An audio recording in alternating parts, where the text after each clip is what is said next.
Hello everyone, welcome to my YouTube channel Biological. Hope you all are doing well. Hope you all are doing fine. और बहुत ही खुशखबरी है, बहुत ही अच्छी खबर है हम लोगों के लिए। बार्क का जो एग्जामिनेशन है वो अनाउंस हो चुका है, बार्क OCS एंड DGFS। तो आपको क्या करना है, अगर आपको फॉर्म भरना है, अभी तो फॉर्म भरने की डेट शुरू हो चुकी है, 7 अगस्त तक फॉर्म अवेलेबल रहेंगे। तो आप BARC online exam .in visit करिए अपने क्या कहते हैं लैपटॉप पे, अपने जहाँ जिस पे भी आप फॉर्म भरना चाह रहे हैं उसमें आपको कुछ इस तरीके का पोर्टल खुला मिलेगा। आप इंजीनियरिंग और साइंस में से साइंस पे क्लिक करेंगे तो ये वेबसाइट आपके सामने आ जाएगी। बेसिकली मुझे बार्क में कुछ ज़्यादा इंटरेस्ट है, मतलब इस एग्ज़ाम को लेके, क्योंकि लास्ट ईयर मेरा ये एग्ज़ाम क्वालिफाई हुआ था जो OCS DGFS 2020 था। और लास्ट ईयर में जो इसका इंटरव्यू था वो देने मुंबई गया था। तो ये लास्ट ईयर एग्ज़ाम कंडक्ट हुआ था अराउंड मार्च में, और फिर इसका इंटरव्यू जो था वो हुआ था नवंबर या दिसंबर के साइड पे, है ना। तो मतलब अगर आप देखना चाहो बाकी जॉब्स के मुकाबले, बाकी JRF के मुकाबले, बाकी सभी चीज़ों के मुकाबले, तो ये जो है ना बार्क एक बहुत अलग एग्ज़ाम है। ये आपकी मतलब एकदम जो आप कहते हैं ना स्टेबिलिटी चाहिए लाइफ में, सेटलमेंट चाहिए, वो सब कुछ ला सकता है। तो मतलब ऐसा पेपर है जो ज़रूर से आपको देना चाहिए। दिक्कत क्या होती है बहुत सारे लोगों के साथ इसमें, कि बहुत सारे लोग अपने 12th के बाद गैप ले चुके होते हैं, है ना। तो जब एक बार आप गैप ले चुके होते हो तो आपकी जो एज लिमिट होती है वो क्रॉस एक्सीड हो चुकी होती है इसमें। क्योंकि बार्क में क्या चाहते हैं वो लोग, ऐसा चाहते हैं कि आप या तो MSc फाइनल ईयर में हो, या आप MSc जस्ट कंप्लीट करके निकले हो, एकदम फ्रेशर हो। ये लोग रखते हैं अराउंड 26 ईयर जनरल के लिए, जो क्या कहते हैं हमारा वो रहता है एज लिमिट, है ना। तो इस एज लिमिट को ध्यान में रखते हुए आपको जो है ये चीज़ ध्यान रखनी है कि किस आप फॉर्म के लिए एलिजिबल हैं या नहीं है। लेकिन अगर हैं तो मैं ज़रूर आपको बता सकता हूँ कि कौन कौन से एरिया पे आपको काम करना है, कौन कौन सी यूनिट्स पे आपको फोकस करना है, किस तरीके से आपको तैयारी करनी है। और आप अगर एग्ज़ाम क्वालिफाई कर लेते हो तो आप ज़रूर मुझसे कॉन्टैक्ट करके पूछ सकते हो कि इंटरव्यू में मुझे कैसे पढ़ना है, क्या करना है, क्या करना चाहिए, कैसे क्या क्या होगा आगे, वो सारी चीज़ें। तो अभी हम लोग प्राइमरी फोकस करते हैं इस चीज़ पे कि क्या है आखिर बार्क है क्या। तो बार्क की अगर बात करो तो आप लोगों को पता चल रहा है भाभा एटॉमिक रिसर्च सेंटर या भाभा परमाणु अनुसंधान केंद्र, जो हमारा ये इंस्टीट्यूट है, जो हमारा एक एरिया है। तो जब आप मुंबई में जाओगे तो चेंबूर के पास इन्होंने पूरा एक अच्छा खासा शहर बसा रखा है जिसको ये कहते हैं अणुशक्ति नगर। हाँ, उस अणुशक्ति नगर में अराउंड 3 किलोमीटर के रेडियस में कोई भी और चीज़ नहीं है, सिर्फ बार्क का ही एरिया है। सारे साइंटिस्ट के विलास हैं। ये जो आप यहाँ पे बिल्डिंग्स देख रहे हो यहाँ पे सब साइंटिस्ट रहते हैं, बहुत सारे हॉस्टल्स हैं और वो सारी चीज़ें यहाँ पे मिलेंगी आपको। ये जो एरिया इन्होंने साइड पे दे रखा है, मतलब जो ये पिक्चर्स यहाँ पे पड़ी हुई हैं, जब आप इंटरव्यू देने जाओगे तो ये कुछ दिखेगा ही नहीं आपको, ठीक है। ये इतनी अंदर है कि ये सब आपको कुछ दिखेगा नहीं, इतना अंदर आपको जाना ही नहीं होता है। सिर्फ वही लोग जा सकते हैं जो जिनका एग्ज़ाम क्वालिफाई होता है, जिनके पास ID होती है, जिनके पास वो मेल आई हुई होती है कि हाँ आपको बार्क में बुलाया गया है इंटरव्यू देने के लिए। और बार्क में बहुत बाहर की साइड ही 2 बनी हुई हैं बिल्डिंग्स जिसमें ये इंटरव्यू कंडक्ट कराते हैं।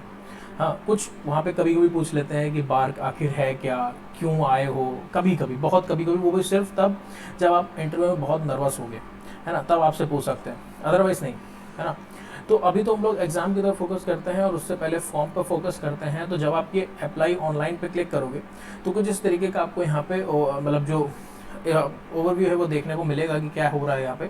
तो आपको पता चलेगा कि अभी फॉर्म भर सकते हो बहुत ही आराम से। 500 रुपीज़ इसका जो चार्ज है, या कह रहे 500 रुपीज़ इसकी फ़ीस है, किसके लिए, जो हमारे जनरल कैटेगरी है उसके लिए। और बाकी आप अकॉर्डिंगली देख सकते हो सबके लगभग बराबर ही है। आप सबमिट करोगे, प्राइमरी रजिस्ट्रेशन करोगे, और इस प्राइमरी रजिस्ट्रेशन के बाद आप क्या करोगे, लॉगिन कर सकते हो कैंडिडेट होम पे। फिर आपको अलग अलग इन्फॉर्मेशन, यानी पर्सनल इन्फॉर्मेशन, इसमें आपके Aadhaar card details, academic information, screening information, payment stage, सब कुछ सबमिट करके फाइनल सबमिशन करना है। तो एक बार आपने ये कर लिया, तब आप क्या करोगे इसके बाद क्या है कि जब आपका फॉर्म फिल हो गया, अब आ जाती है बारी आपकी तैयारी की कि आखिर भाई क्या करना है, कैसे तैयारी करनी है। अच्छा, एक छोटी सी चीज़, जब आप ये अप्लाई कर रहे होगे रजिस्ट्रेशन के लिए, पासवर्ड बना रहे हो तो पासवर्ड बनाने पर ध्यान रखना, बहुत बार रिजेक्ट करेगा। तो पासवर्ड का जो लेंथ है वो 5 to 10 कैरेक्टर का होना चाहिए, है ना। और उसमें लेटर भी हो, आपका नंबर भी हो और स्पेशल कैरेक्टर भी हो, इस चीज़ का ध्यान रखना होता, पासवर्ड उसको क्रिएट करना। तो अगर हम बात करें कि आखिर इस बार का जो OCS DGFS है, इसमें हमें किस चीज़ पर फोकस करना है, बेसिकली जो बायो साइंसेज वाले लोग हैं, यानी कि जो लाइफ साइंसेज वाले लोग हैं, वो दोनों चीज़ों के लिए अप्लाई नहीं कर सकते। यानी कि ये जो बायो साइंसेज हैं, यानी कि मैं भी DGFS के लिए एप्लीकेबल नहीं होते, DGFS के लिए एलिजिबल नहीं होते। जो बायो साइंसेज वाले लोग हैं वो सिर्फ OCES के लिए एलिजिबल होते हैं। ये है क्या OCES और DGFS? ये दो प्रोग्राम्स हैं जो कि बार्क रन कराता है। बार्क काफ़ी सारे बच्चों को लेता है, हाँ काफ़ी सारे, मतलब हर साल कम ही बच्चे लेता है। उनमें कुछ को OCS देता है, कुछ को DGFS देता है, जिसमें बायो साइंसेज वालों को सिर्फ OCS मिलता है। और ये हैं कि ट्रेनिंग प्रोग्राम्स हैं।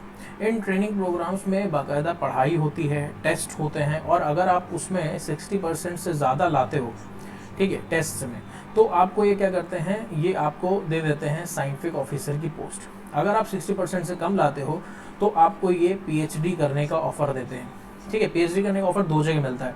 एक तो जब आप बार का एग्ज़ाम या गेट के थ्रू जाओगे बार का इंटरव्यू देने, तब डिपेंड करता है कि आपकी परफॉर्मेंस पे आपको OCS के लिए सेलेक्ट किया जाएगा या PhD के लिए सेलेक्ट किया जाएगा। बेसिकली जब आप पहुंचते हो तो एक फॉर्म दिया जाता है, उस फॉर्म को फिल करना होता है। उसमें एक कॉलम होता है कि अगर आप OCS प्रोग्राम के लिए सेलेक्ट नहीं हुए तो क्या आप बार्क के द्वारा PhD करना चाह रहे हैं, बार्क के द्वारा PhD करेंगे, तो ये चीज़ वहाँ पे पूछी जाती है।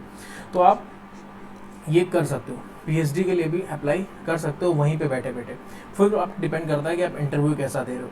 अगर हम लोग बात करें कि कौन कौन से टॉपिक्स इंपॉर्टेंट हैं, कौन कौन सी यूनिट्स इंपॉर्टेंट हैं एग्ज़ाम के लिए, क्योंकि इस बार के एग्ज़ाम के लिए आपको कोई भी प्रीवियस ईयर क्वेश्चन नहीं मिलने वाला, कोई भी सिलेबस नहीं मिलने वाला, कुछ नहीं मिलने वाला। तो जितना मैंने एनालाइज किया था जब मेरा एग्ज़ाम क्वालिफाई हुआ था लास्ट ईयर, कि कौन कौन से क्वेश्चन ज़्यादा आते हैं, तो सबसे जो एकदम मतलब प्राइमरी पोर्शन है जो बहुत पूछा जाता है वो बायोकेमिस्ट्री। बायोकेमिस्ट्री बहुत पूछा जाता है, मतलब बायोकेमिस्ट्री से आपका प्रोटीन वाला पोर्शन हो गया, protein purification, protein identification, protein structure, protein folding including Levinthal paradox, या आपका प्रोटीन फोल्डिंग फनल हो गया, वो सारी चीज़ें। प्लस आपका जो DNA RNA है, DNA RNA का स्ट्रक्चर, BDNA, ZDNA, ADNA, इसके अंदर जो न्यूक्लियोटाइड्स हैं, उन न्यूक्लियोटाइड्स में क्या क्या डिफरेंशिएशन है, हाँ वो सारी चीज़ें बायोकेमिस्ट्री मतलब। और आपका जो मेटाबॉलिज्म वाला पार्ट है, वो चाहे अमाइनो एसिड मेटाबॉलिज्म हो, न्यूक्लियोटाइड मेटाबॉलिज्म हो, ग्लूकोज मेटाबॉलिज्म हो, सभी तरीके के मेटाबॉलिज्म, ये बहुत इंपॉर्टेंट है बार्क के पॉइंट ऑफ व्यू से। प्लस दूसरी चीज़ जो कि सबसे ज़्यादा पूछी जाती है, जेनेटिक्स। जेनेटिक्स में आपको बेसिक जेनेटिक्स देखने को नहीं मिलेगी, यानी कि आपसे पेडिग्री नहीं पूछेगा, कभी नहीं पूछेंगे बार्क वाले पेडिग्री। जेनेटिक्स में वो क्या पूछते हैं, जेनेटिक्स में वो फोकस करते हैं म्यूटेशन पर। अगर आप जब भी आप बाहर जाओगे इंटरव्यू क्वालिफाई करके, मतलब इंटरव्यू देने, तब आपको पता चलेगा कि वहाँ पे जो काम है ज़्यादातर वो मतलब जो बायो साइंसेज वाले वो इसीलिए लिए जाते हैं क्योंकि वो म्यूटेशन में बहुत काम करते हैं। वो म्यूटेशन प्लांट रिलेटेड हो या एनिमल रिलेटेड हो, इसीलिए उनको म्यूटेशन के क्वेश्चन पूछना बहुत पसंद है। खासकर कौन से, जो आपका DNA रिपेयर मैकेनिज्म है, DNA रिपेयर मैकेनिज्म वाले जो हमारे पास वो है, क्या कहते हैं, न्यूक्लियोटाइड एक्सचेंज रिपेयर हो गया, बेस एक्सचेंज रिपेयर हो गया, हमारे पास डायरेक्ट रिपेयर हो गया, वो सारी चीज़ें बहुत पूछते हैं। ठीक है, वो म्यूटेशंस हो गई। प्लस आपका कैंसर। कैंसर में यहाँ पे क्यों बता रहा हूँ, कैंसर क्यों सेलुलर ऑर्गेनाइजेशन या सेल्स में नहीं ले रहे हैं, क्योंकि कैंसर के जो रिलेटेड म्यूटेशन है, यानी कि जो ट्यूमर सप्रेसर जीन्स हैं, जो हमारे ऑन्को जीन्स हैं, उसमें किस तरीके का म्यूटेशन हो रहा है, किस में डोमिनेंट म्यूटेशन हो रहा है, किस में रेसेसिव म्यूटेशन हो रहा है, और इन डोमिनेंट और रेसेसिव म्यूटेशन से क्या फ़र्क पड़ रहा है ना। तो ऐसे कोई भी डायरेक्ट क्वेश्चन नहीं पूछा जाएगा, वहाँ पे आपको घुमा के ही क्वेश्चन पूछा जाएगा एग्जाम में। और ये तो चलो एक बात होगी, घुमा के पूछो अच्छी बात है, लेकिन टाइम बहुत कम होता है। हर क्वेश्चन पे आप मान के चलो कि आप 1 मिनट से ज़्यादा नहीं दे सकते। अगर आपने 1 मिनट से ज़्यादा दिया या अगर आप किसी क्वेश्चन को ले के बैठे तो फिर वो नहीं होने वाला। ठीक, तो उसमें क्या जल्दी जल्दी क्वेश्चन करने होते हैं और बहुत कम टाइम देते हुए पूरे कॉन्सेंट्रेशन के साथ क्वेश्चन सॉल्व करने होते हैं। फिर आपके पास है सेल बायोलॉजी। सेल बायोलॉजी जो कि अच्छे खासे क्वेश्चन यहाँ से आ जाते हैं। सेल सिग्नलिंग से ज़्यादा क्वेश्चन नहीं आते हैं, जो सेलुलर ऑर्गेनाइजेशन है सेल बायोलॉजी में, वहाँ से ज़्यादा क्वेश्चन आते हैं यहाँ पे। उसके अलावा आपको क्वेश्चन देखने को मिल जाएंगे मेथड्स इन बायोलॉजी से। मेथड्स इन बायोलॉजी में इनका बड़ा एक पसंदीदा टॉपिक है पीसीआर। ठीक है, अब पीसीआर आया है तो आरएफएलपी आरएपीडी भी आएंगे, है ना। आरएफएलपी आरएपीडी जितने भी आपके मॉलिक्यूलर मार्कर्स हैं, हाँ, ये सारे के सारे, ठीक है, ये भी यहाँ पे आ जाते हैं। इनसे रिलेटेड क्वेश्चन काफ़ी ये लोग पूछ लेते हैं मेथड्स इन बायोलॉजी के केस में, या और जो टेक्निक्स हैं उनके केस में। फॉर एग्जांपल फ्लो साइटोमेट्री का क्वेश्चन भी लास्ट ईयर आया था। ठीक है, फ्लो साइटोमेट्री आपसे पूछ लिया जाएगा। प्लस आपका जो और क्या कहते हैं यूनिट्स हैं, मेजरली अगर हम लोग बात करें तो प्लांट फिजियोलॉजी बड़ा इनका पसंदीदा टॉपिक है। प्लांट फिजियोलॉजी में भी मैं ये कह दूं कि जो सेकेंडरी मेटाबोलाइट या ऐसा वाला पार्ट है ये नहीं पूछते। जो प्लांट फिजियोलॉजी में आपके पास C3 C4 कैम्प पाथवे है, बेसिक फोटोसिंथेसिस है, यहाँ से ये लोग काफ़ी क्वेश्चन पूछते हैं। ठीक है, सेकेंडरी मेटाबोलाइट से उधर कम जाते हैं थोड़ा, क्योंकि इनका ज़्यादातर काम जो है वो प्लांट ओरिएंटेड है। प्लस मेथड्स इन बायोलॉजी में जो है हमारा ट्रांसफ़र पूछ लेते हैं, जीन ट्रांसफ़र। जीन ट्रांसफ़र में भी आपका जो एग्रोबैक्टीरियम मेडिएटेड ट्रांसफ़र है वो पूछ लिया जाता है। ठीक है, तो ये सारी चीज़ें हैं जो इसमें पूछी जाती हैं। क्वेश्चन का लेवल में ये कहूँ कि आप डीबीटी के सारे पेपर सॉल्व कर लो, आप गेट के सारे पेपर सॉल्व कर लो जितना, क्योंकि टाइम कम है, इतना ही एरिया कवर करो उतना ही अच्छा है हमारे लिए। हाँ, और क्वेश्चन आप पहले से प्रेडिक्ट करके नहीं जा सकते हो, क्वेश्चन बहुत घुमा के आते हैं, सीधे सीधे नहीं पूछेंगे आपसे कि ऑटोसोमल मतलब ये आपका जो कैंसर हो रखा है, ये जो जीन्स में म्यूटेशन हुआ है ये कैसे जीन्स हैं, यानी कि ऑन्को जीन्स हैं या जो हमारे ट्यूमर सप्रेसर जीन्स हैं, वो ऐसा कुछ नहीं है, वो डोमिनेंट या रेसेसिव म्यूटेशन की तरफ घुमा के तरफ पूछते हैं। ठीक है, तो अलग अलग तरीके से आपको क्वेश्चन यहाँ पे देखने को मिलेंगे। बहुत मज़ेदार पेपर होता है, बहुत मज़ा आता है देने में पेपर इसको, है ना। तो पेपर दो ढंग से, पेपर क्वालिफाई कर लो।